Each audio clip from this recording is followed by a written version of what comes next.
Olá pessoal, tudo bem? No vídeo de hoje estaremos trazendo 5 dúvidas sobre MEI, ok? Espero que esclareça muita coisa aí das dúvidas de vocês e logo traremos mais vídeos desse estilo, ok? Então logo após a vinheta eu venho com as 5 dúvidas sobre MEI.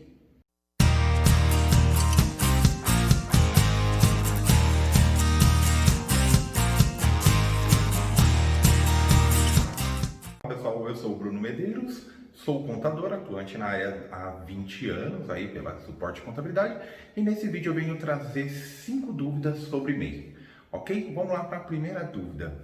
O MEI, ele pode adquirir tanto veículo como imóvel em seu CNPJ? Resposta: sim, pessoal, pode, mas é necessário ficar atento a alguns pontos, principalmente no quesito da seguinte maneira: quando você adquire um veículo em nome de um CNPJ, aquele veículo possui, é da empresa, bem como se você comprar um imóvel no CNPJ da mesma forma. E por que eu digo isso, pessoal? Em algum caso que porventura você venha encerrar essa MEI, de alguma maneira, ou ela estiver inativa, ou tiver com algum problema, vai ficar muito difícil você conseguir, por exemplo, tirar esse veículo daí para vender. Tá? Então é bom ficar bem atento nisso. Então, por exemplo, se você encerrar o MEI com um veículo lá dentro, você não vai conseguir depois assinar um documento de transferência. E isso por quê? Justamente porque o CNPJ deixou de existir. Aí, nesse caso, é necessário entrar com processo para aí um juiz nomeado entrar com assinatura no documento, que vai aumentar em muito o seu custo. Ok? Então, a primeira pergunta foi respondida. Segunda pergunta, pessoal. O MEI pode colocar plano de saúde empresarial? Pessoal, pode, sim. Para a resposta dessa pergunta, sim. Só que, mais uma vez, eu venho alertar para algumas observações que é interessante. O MEI, normalmente, como eu falei em outros vídeos que você pode ver aqui no canal, o MEI ele deve ser considerado como uma fase transitória na maioria dos casos. Então, você abre o MEI com a pretensão de crescer, ou você abre o MEI durante o período que você está desempregado, mas você pretende voltar ao mercado de trabalho. O plano de saúde, como bem sabemos, é algo que a gente pensa para a nossa vida, daqui para frente. Então, como muitas pessoas sabem, conforme você vai aumentando de idade, o plano de saúde ele vai ficando ainda mais caro. E pelo contrário, se você pega o plano de saúde e continua com ele durante muitos anos, você vai pagar mais barato do que um novo assinante. Então, a partir do momento que você não precisar mais do MEI, se você não conseguir, por exemplo, você pegou um plano de saúde empresarial e você vai fazer a portabilidade dele, você vai conseguir esse mesmo valor se você passar para empresarial também. A partir do momento que você passa para pessoa física, você vai perder alguns benefícios. Então é interessante frisar nisso. Se for fazer um plano de saúde empresarial, então veja o planejamento que você tem para essa MEI, para da noite por dia você não ter que cortar esse plano de saúde justamente por causa de alguma coisa que aconteceu no caminho e você acaba perdendo e tem que fazer tudo de novo com preço muito mais alto, ok? Então, segunda pergunta respondida. Agora vamos para a terceira pergunta, pessoal.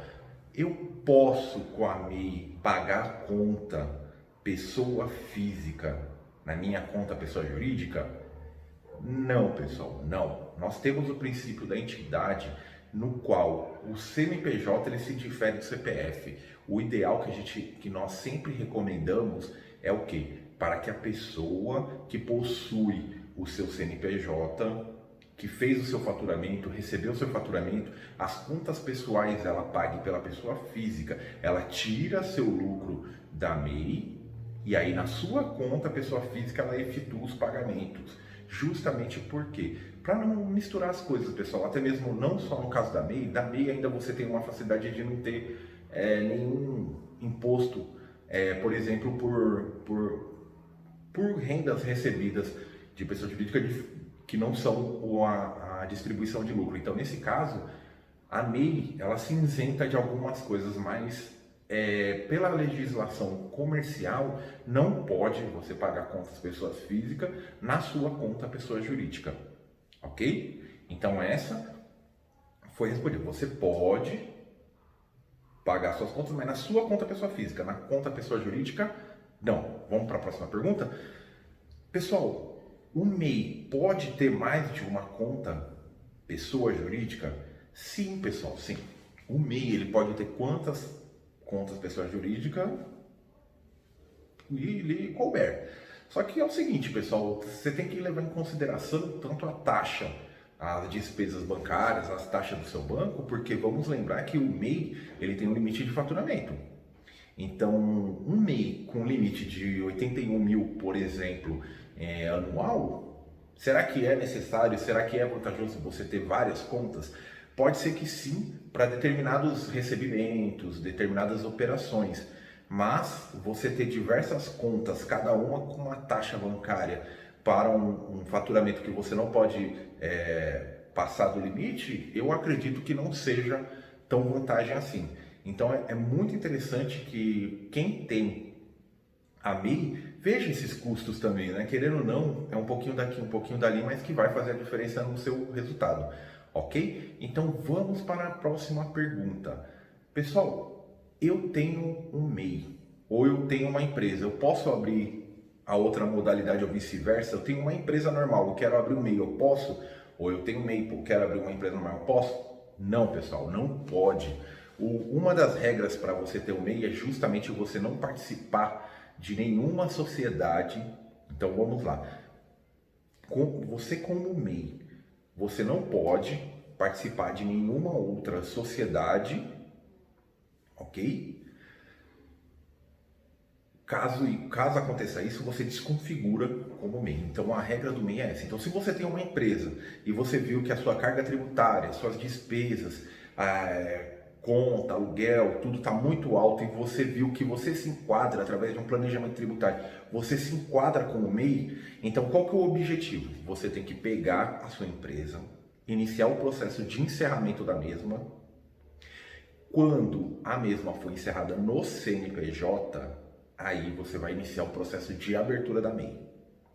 Então tem que tomar muito cuidado com isso e se planejar muito bem, porque se você está em operação, você vai ter uma lacuna aí de um tempo de processo.